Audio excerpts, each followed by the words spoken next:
어, 윤석열 이야기 잠깐만 해보겠습니다. 윤석열은 왜 안 나올까요? 아직 지금 공부가 덜 된 것 보궐선거 같습니다. 끝나고 네. 5월 달이면 슬슬 이제 공개적으로 나올 때가 됐거든. 일단은 뭐 나름대로 지지율이 나오고 있고요. 아직 준비가 덜 됐다고 판단을 하는 것 같고, 그다음에 이제 그 국민의 짐 관련해가지고 자기가 등판을 하려면 국민의 짐이 조금 정리가 돼서 누가 국민의 짐을 주도권을 갖고 이끌어 가는지, 그다음에 국민의힘 대선 후보가 누구이고 내가 이걸 어떻게 정리할 것인지 상황이 정리가 돼야 되는데 지금 그런 게 아직 안 되고 있으니까 지금 쉽게 못 나오는 것 같고 마음이 복잡할 것 같아요. 왜냐하면 등판을 지금 하고 싶은 생각도 있는데 이게 시간 질질 끌다 보면 사람들이 피로감 느끼니까 힘이 들고, 근데 나가려고 해도 밖에 시장은 정리가 안 되어 있고 이런 점에서 좀 고민하고 있지 않을까 싶습니다. 나는 또 약간 반대로 생각해봐요. 검증의 기관을 상당히 짧게 갖겠다는 의도가 있을 수 있어요. 있겠네. 저도 그 생각합니다. 그러니까 최대한 등판을 늦추는 것. 음. 그리고 국민의힘에 들어갈 경우에 국민의힘 안에서의 자체 검증이 있거든요. 그렇죠. 그러니까 저는 국민의힘 내부의 토론을 최대한 피하고 싶은 욕망이 있다고 생각합니다. 그러니까 국민의힘 안에서 만약에 대권 레이스를 펼친다면 그 안에서 뭐 지방순회, 뭐 각 지방이 주최하는 그 토론회 등등 계속 나가야 되거든요. 그럼 그 과정에서 홍준표 같은 사람한테 그 언어 폭력 당할 가능성이 굉장히 크거든요. 언어 폭력. 그리고 그 안에서 소위 검증에 시달릴, 그리고 언론으로부터도 검증에 시달릴 가능성이 크기 때문에 저는 백마 타고 온 초인처럼 나타나야 한다. 그러니까 지금 뜬구름 속에 있는 지지율을 기반으로 최대한 검증 시기를 짧게 만드는 것. 그래야 그냥 번개불에 콩볶아 먹듯이 그 지지율 가지고 그냥 내가 대권에서 가능성이 있다라고 주변에서 참모들이 계속 얘기하지 않을까 생각하고, 방금 추면이 말씀하신 대로 그 공부도 아직 덜 끝났다. 그러니까 공부하다 보니 너무도 할 게 많은데 과연 국정 운영이란 게 이렇게 정말 초치기 과외로 되는가? 만약에 그렇죠. 국민들이 이런 초치기 과외로 국정을 익힌 사람을 지도자로 뽑는다면 대한민국의 미래는 정말 불보듯 뻔해 네. 보입니다. 그러니까 난 내가 봤을 땐 그래요. 문제는 두 가지라고 봐. 하나는 이 평생 검사만 해먹은 자의 특성이죠. 정치는 뭐냐면 대화와 타협 등을 통해서 뭔가 결과를 도출하는 거거든요. 검찰은 유일하게 아주 우월적 지위에서 찍어 누르면 되는 거예요. 조국 내 유죄 무조건 입증해. 이 마인드 바꾸는 거 쉽지 않을 거고, 아까 말한 것처럼 그 수사만 했던 검사가, 그것도 특수부 검사는 유죄 확증해놓고 증거 찾아내는 거고 증거 조작하는 거야. 나쁘게 말하면 뭘 대단히 터는 게 아니고, 윤석열의 수사가 그랬다며. 지금까지 윤석열의 수사가 수사의 기법 중에 가장 무식한 거 맞고 터는 거예요. 그런 사람이 이제 나라를 경영하는 어떤 그 후보들 시장에 나오는 거잖아요. 가장 웃긴 게 이런 거 비판받아야 된다고 생각해. 준비가 덜 됐어. 벼락치기로 홍보를 해야 돼. 그러면 대선 나오면 안 되죠.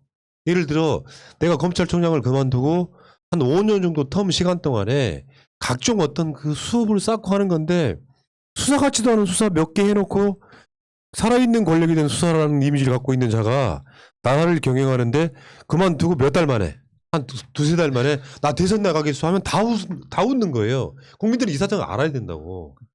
이 윤석열이 대통령이 되는 순간 진짜 검찰 공화국밖에 안 됩니다. 제가 평소에 가장 비웃는 것 중에 하나가요. 의료계에서 무슨 아주 그 언론에 많이 나오면 야, 저 사람이 대통령 돼야 돼. 그다음에 안철수처럼 뭐 IT에서 선거하면 저 사람 대통령 돼야 돼.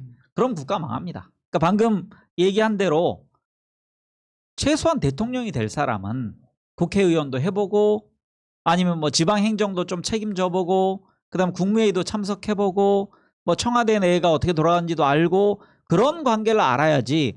홍준표 말대로 검찰에 관련된 사무는 국가 사무의 0.1%도 안 된다. 그러면은 저는 홍준표의 말에 진실이 있다고 생각합니다. 그러니까 국가를 경영하는 데 있어서 검찰 다루듯이 국가를 경영할 겁니까? 불가능하거든요. 그런 사람을 지도자로 국민들이 뽑으면 저는 스스로 함정에 빠진다. 그러니까 이걸 좀 명심해야 될 것 같습니다. 내가 최근에 이성윤 기소하는 거 보고 그건 분명히 윤석열이 뜨실 거거든요. 윤석열의 이제 유작이야, 유작. 근데 윤석열 입장에서는 이성윤이 장무수사하고 그런 당사자잖아요. 그러니까 이성윤을 주저앉히는 데는 일단 성공했어요. 안도의 한숨을 쉬겠지. 근데 지금 결정이 늦어지는 건 저는 처와 장모 건이 더 비중이 강할 거라고 생각해요.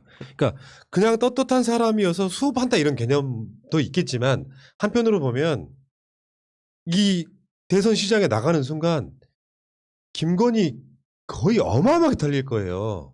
코바나 컨텐츠 하나 갖고도 막 뇌물이네 뭐네 온갖 것들이 걸려 있잖아. 장모 마찬가지고 이 가족 사이에 그 미묘하게 흐르는 차라리 안 나가는 것이 자꾸 사법 처리하고 말면 되는 부분을 개 털리듯이 털리는 부분도 상당히 중요하게 고려 대상이 아닐까 이런 생각해 봅니다. 그러니까 저도 그걸 생각하는데 뭐 내용들은 좀 국민의힘이 내부 정리를 안 됐으니까 당 대표도 뽑아야 되고 그런 것들이 정리된 다음에 6월 정도에 이제 뭐 활동을 하는 것이 시기적으로 맞지 않겠냐라고 하기도 하지만 또 다른 일각에서는 지금 일단은 못 나오는 것 중에 하나가 이성윤 때문에 이성윤이 그 사건들을 다 손에 쥐고 있으니까 이것 자체에 겁을 먹고 있는 것이고 또 6월 초라고 또 표현하는 것 자체는 어쨌든 김호수 총장 후보의 청문회 그리고 그 청문회에서 어떤 발언이라든지 또 총장이 되고 나서 어떤 그 검찰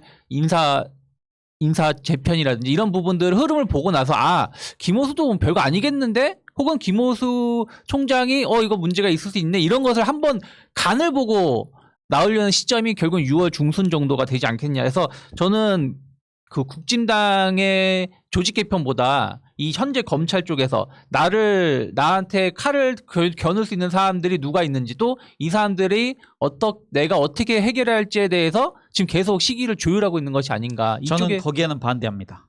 토론의 재미를 위해서. 네. 왜냐하면 해봐. 왜냐하면 재미없기만 해봐. 집에 잼이 있습니다. 만약에 지금 같은 구도에서는 이성윤 중앙지검장이 뭐 그게 코바나 컨텐츠든 장모든지 간에 저는 건드릴 수 없는 상황이 된다고 생각해요.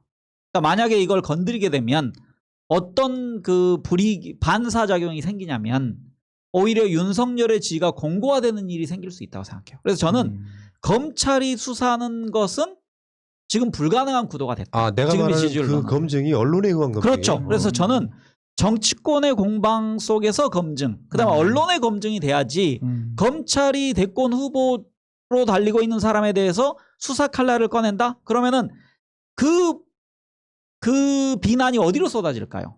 문재인 대통령이 쏟아져요. 그러니까 검찰이 문재인 그 청와대로부터 독립돼서 자기들이 그냥 충정을 가지고 할지 모르지만 결국은 그 윤석열을 지지한 사람들은 봐라. 문재인 대통령이 윤석열 뒤를 캐고 있다. 이런 문제가 불거질 거거든요. 그래서 그 진위 공방에 관계없이 결국은 윤석열은 그렇게 되면 오히려 자기 지지 세력 코어는 공고해져요. 그러니까 제가 말하는 거는 검찰이 어떤 수사를 한다라는 개념도 있겠지만 그 계속해서 잘 언론에 뿌린다라는 거죠.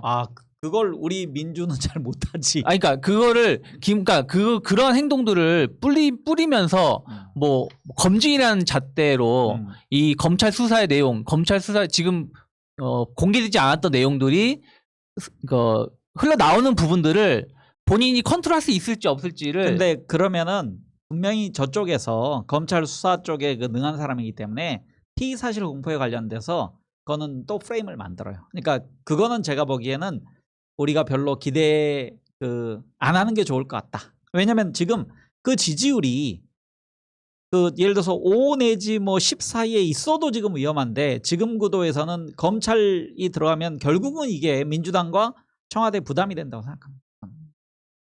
그러니까 이제 이런 부분도 사람들 우려가 있잖아요. 정말 언론이 제대로 작동할 것이냐. 나는 검증 과정에서는 이게 서울시장 보궐선거와는 다른 개념일 거라고 생각하는데 말하자면요. 지금의 언론 구도는 우리 같은 대한 언론을 빼고 나면 MBC, KBS, JTBC 대 조중동이에요. 현실적으로 보면 그나마 MBC나 JTBC나 KBS를 보면 뭔가 검증을 하려고 하는 신용이라도 해요. 그 흐름 속에 일방적으로 가짜뉴스를 앞세워갖고 때리는 조중동이 있어. 거기 결정적인 역할을 하는 게 포털 이 구조라고 보거든요. 그러니까 김건희에 대해서는 예를 들면 MBC 같은 경우는 아마 법조기의 기자들 중에 굉장히 힘들 거라는 생각이 드는 게 계속해서 그런 보도를 쏟아내거나 JTBC도 마찬가지거든요. 그 스탠스 안 바뀝니다. 이게 아주 막 일방적으로 막 100대 0 이렇게 돌아가진 않아요. 40대 60 정도 돌아가도 휘발성이 큰 사건은 당연히 보도가 되게 돼 있어. 그러니까 이 부분은 너무 걱정해서 암울하게 언론이 검증 안 할 건데 이렇게 하시는 것은 너무 기우라고 생각이 들고 김건희 건은요. 모르는 사람들이 너무 많아. 그러니까 이게 조국 장관 관련한 윤석열 사태를 통해서 한 표를 먹었던 언론들이 약간 좀 입 다물고 있는 측면이 있고 거기에 대한 검증이 좀 덜 이루어졌기 때문에 오히려 대선 국민의 파급력이 더 커지는 거예요. 차라리 한 2, 3년 전에 막 빵빵 터져가지고 사람들이 다 알고 있는 사건이면 심리적으로 넘어가는데 대선 주자 후보로서 영부인의 자격이라는 건요. 본인과 똑같은 정도를 검증하는 거에 가깝습니다. 더군다나 뇌물 받은 중앙지검장 부인 뭐 이런 식의 이런 것들 또는 뭐 무슨 뭐 다른 검사들과의 스캔들 내가 저번에 그 어떤 보고서 비슷한 걸 보니까 김건희가 다른 검사랑 동거했던 걸 뇌물로 보는 시각도 있더라고. 자기가 갖고 있는 이 지위를 유지하기 위해서 검사 백을 갔는데 그게 뇌물로 보는 시각도 진짜로 법적이 존재를 하더라고요. 그런 검증은 이제 시작도 안 했는데 뭐 이런 것들을 언론이 검증하도록 계속 주장하는 것도 우리의 역할인 거예요. 그렇죠. 뭐 국진당이 표현해 국진당 이번에 장관 3명 낙마하라고 표현한 것 중에 하나가 아까 우리가 해수부 장관 말한 것처럼 아니 와이프가 그 해외 거주하다가 들어왔을 때 사온 그 그릇 가지고도 장관이 낙마하는데 아니 영부인이 될 사람의 어떤 이런 코바나 콘텐츠라 이런 부분들의 비리라든 이런 문제 자체는 대통령이 될 수가 없는 까미 아니겠습니까? 본인들이 스스로가 이러한 기준을 만들어 놓고서 윤석열을 대통령 만든다고 표현한 것 자체는 검증 과정에서 계속해서 논란이 될 수밖에 없다 생각하고 있습니다. 저도 언론이 윤석열이나 국민의힘에만 이렇게 편향되게 보도하지 않는다고 생각합니다. 왜냐하면 지금 윤석열이 등판하고 있지 않고 있지만 지금 내부적으로 언론사들은 자료 수집하고 있다. 최대한. 저는 이게 언론의 속성이라 생각하거든요. 그러니까 언론은 한편으로 이런 측면도 있습니다. 가장 센 놈을 내가 한번 물어 뜯고 싶은 속성. 그 속성이 저는 살아있기를 바랍니다. 그리고 그게 대선이라는 공간에서는 작동한다라고 저는 믿는 사람입니다. 근데 윤석열이 이제 언제 출마를 하느냐도 뭐 관심이지만 어떤 경로로 출마하느냐 이런 것도 관심인 것 같아요. 근데 최근 여론조사 보니까 예를 들면 국짐을 통해서 출마하느냐 아니면 제3지대나 아니면 뭐 어느 쪽이든 상관없느냐 이런 거 보니까 실제로 국짐 후보로 나오는 것이 더 좋다고 말하는 것보다 나머지로 하는 것이 뭐 나쁘지 않다 이런 측면이 있는 것 같아서 좀 이런도 고민이 된다고 생각하는데 저는 개인적으로 윤석열이 뭐 안철수 세나 여러 가지 사례를 봐서 최종적으로는 국짐을 선택하지 않을까라고 생각을 합니다. 왜냐면은 어떻게 새로운 보십니까? 당을 만들게 되면은 돈이 엄청 돈도 들고 시간도 남 들고. 반댈세. 아니, 그것보다 더 중요한 게 난 민주당한테 하고 싶은 이야기예요. 그거야 뭐 나중에 윤석열이 나오든지 말든지 지금 언론은 윤석열의 지지율을 공고하게 만들려고 하는 작업을 하고 있어요. 한 응답률 3%짜리로 윤석열이 이재명 정도를 10% 정도로 앞서고 이긴다는 거를 요즘 계속 보도를 내고 있단 말이에요. MBS 같은 막 30%짜리 응답률 여론조사도 아니고 이걸 우리가 경계를 해야 되고 두 번째는 다른 게 없어. 민주당이 제일 못하는 거예요. 국면 전환을 할 능력이 안 돼 보여요. 그러니까 계속해서 뭔가 방어하기 바쁜 거야. 장관 후보자 3명 중에 몇 명은 낙마시켜야 되라고 말하는 게 방어하기 바쁜 모습이거든요. 아까 말한 계엄령 뭐 이런 부분을 치고 나가서 주도를 해야 되는데 방어하기 바쁘다 보니까 얻어 터지기만 하는 거야. 그러면 대선이 이게 가는 과정에서 계속 그런 구도로 가면 무조건 진다고. 그래서 이슈를 바꿔내고 우리가 공세적인 국면으로 바꿔내는 그 작업들을 해야 돼요. 그러니까 저쪽에서 뭔가 이슈가 나와. 아까 최성희도 마찬가지거든요. 이런 이슈가 나왔을 때 물어. 그 문 이슈를 가지고 공세적으로 나가면 저쪽이 막기 바쁠 거 아니에요. 그 흐름에 정치란 것이 결국엔 전쟁이라고 표현하면 이기는 거지. 등치가 아무리 커도 맞기 바쁘면 절대 못 이긴다. 왜? 지지자가 먼저 쓰러진다니까요. 민주당 지지자들이 먼저 쓰러져 버려요. 맞기 바쁘면. 국회의원들이 나서갖고 장수로 상대를 때리는 쪽을 먼저 가야 따라가면서 우리가 같이 때려주는 거거든. 맞기 바쁜데 우리가 그걸 어떻게 막습니까? 일반인들이. 그 과정을 우리가 이해를 하셔야 되고요. 지금 뭐 윤석열 등에 대해서 댓글창에 뭐 나이브하다 하시는 분들이 있는데 저런 분들은 저는 별로 좋아하지 않아요. 왜냐면은 언론을 선동하고 추동하는 거. 만약에 최성해의 대구 MBC 보도를 내가 우리 같은 방송이 보도를 안 해주면 대구 MBC 보도로 끝나는 거거든. 우리 역할은 중앙에 있는 방송사들이 그런 보도를 해주길 바라면서 계속해서 욕하는 거예요. 그러면 결국에는 하게 돼. 그 과정에 우리가 도전과 뭐 어떤 응전을 하고 막 이런 방향으로 물고 가는 거지. 앉아가지고 댓글창에 그런 글을 써요. 그렇게 말하면 뭐하냐? 아직도 언론을 믿냐? 언론한테 그렇게 하지 말라고 요구하는 거예요. 지금 이 구도가. 언론을 믿는다는 게 아니라 그러면 그렇게 패배주의에 계속해서 노정돼 있으면 결국은 못 이긴다니까. 그러니까 이런 식으로 그 시험맞이를 하실 분들은 전 나가주세요. 솔직히 말해 마음에 안 드는 게 언론을 믿냐가 아니라 그 언론을 움직이기 위해서 우리가 대한 언론으로서 주장을 하는 거거든. 그렇죠. 뭐 계란으로 바위치기라고 하더라도 어쨌든 바위를 더럽히기라도 할 수 있는 거잖아요. 그러니까 우리가 뭔가를 여기서 말을 해야지 언론에서도 안 받을 걸 받게 되고 어쨌든 우리가 발언을 했을 때 조선일보 같은 경우는 갈라치기 용도든 뭐든 표현하듯이 뭔가를 해야지 하는 것이다. 오죽하면 대구 MBC 같은 경우가 워낙에 서울 MBC가 안 받아주니까 이런 대한 언론 유튜버들한테 우리 내용 좀 보도해달라고 얘기해달라고 말을 하고 있잖아요. 그러니까 계속해서 우리가 싸워줘야지 안 받을 것도 한번 받을 수 있다 생각을 좀 하고 그러니까 어찌됐건 우리 같은 방송도 언론의 일부가 됐어요. 누구한테인가가 많이 알려지면 그게 어떤 미디어든 간에 언론인 거잖아요.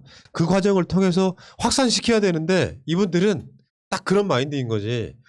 우리는 언론이 아니야. 우리가 하는 건 의미가 없어. 언론이 안 받아줄 건데 왜 하냐고 얘기하는 거는 그게요. 그 우울증이 전파되는 대표적인 모습이에요. 마치 고도 작업 세력처럼 야야야 니들 포기해. 니들 졌어. 언론 안 움직일 거잖아. 그런 에너지 보여주신 분들이 계속 댓글창에 저분들을 우리 스태프들 시켜가지고 댓글을 못 쓰게 만들까 싶을 정도로 굉장히 분노스럽네요. 그게 우리한테 전혀 도움이 안 됩니다. 재밌는 얘기 해드릴게요. 분노하지 마시고요. 이 윤 총장이 근데 청년들을 좋아한답니다. 그래서 갑자기 뜬금없는 얘기여가지고 윤 총장이 평생 수사하던 사람이 그리고 애도 한 명 안 키워보신 분이 갑자기 왜 청년들을 좋아한다고 측근들이 이렇게 말을 하는지 이 측근 정치를 계속하고 있구나 이런 생각을 좀 했습니다. 예. 그러니까 그 재미없으신가요? 20대 청년들이 가장 그 지금 반문재인 기조로 돌아섰다고 생각하기 때문에 거기서부터 이제 세력을 뭐 확산시켰다. 그리고 나는 여기에 관심이 있다. 그러니까 반문재인 캐치프레이즈를 잡는 게 제일 뭐 좋다고 생각한 거죠. 그러니까 예. 그걸 보도하는 거고. 아니 제가 이제 그 이런 방송을 하다가 그 제가 댓글 안 보고 있지만 여기서 토론하는 사람들 생각이 나이브하다. 너희들 진짜 거기서 그런 얘기하냐.